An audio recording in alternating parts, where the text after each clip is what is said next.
نحمدہ و نصلی علی رسولہ الکریم اما بعد اعوذ باللہ من الشیطان الرجیم بسم اللہ الرحمن الرحیم ولا تعثوا فی الارض مفسدین۔ آج یہ خبر سن کے انتہائی افسوس ہوا ہے کہ کوڑا خٹک کی جامع مسجد میں دھماکہ ہوا جس میں بہت سے لوگ زخمی ہوئے اور مولانا حامد الحق وہ شہید ہو گئے۔ یہ واقعہ اس بات کی دلیل ہے کہ ملک میں امن و امان کی صورتحال بہت ہی ابتر ہے، کیونکہ جب بھی کوئی بڑی شخصیت امن کے سلسلہ میں اپنا کردار کرنے کے لیے تیار ہوتی ہے تو ملک کے امن کو سب و توز کرنے والے، برباد کرنے والے اس طرح کی حرکتیں کرتے ہیں۔ مولانا سمیع الحق رحمہ اللہ کی مثال ہے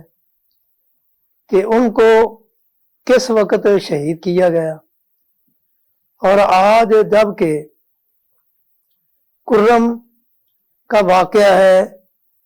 اور وہاں امن و امان قائم کرنے کے لیے یہ افراد متحرک تھے اور انہوں نے افغانستان کی حکومت سے بھی بات کی، اور پھر ان کی کوشش یہ تھی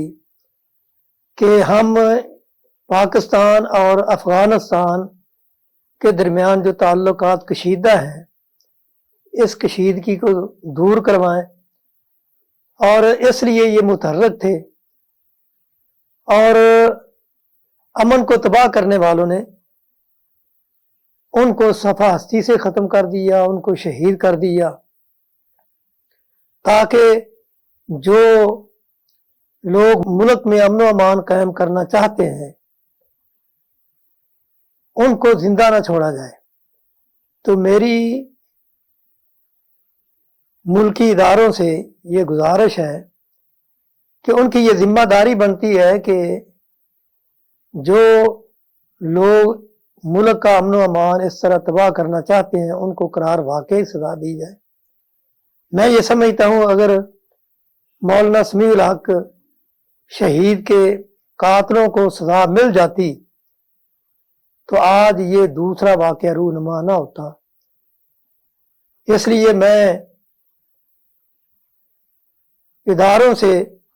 جن کی یہ ذمہ داری ہے ملک میں امن قائم کرنا، ان سے یہ گزارش کرتا ہوں کہ ملک کی بڑھتی ہوئی امن کی خرابی کی حالت کو سنبھالا جائے، اور جو امن کو تباہ و برباد کرنے والے ہیں ان کو قرار واقعی سزا دی جائے، تاکہ آئندہ کسی کو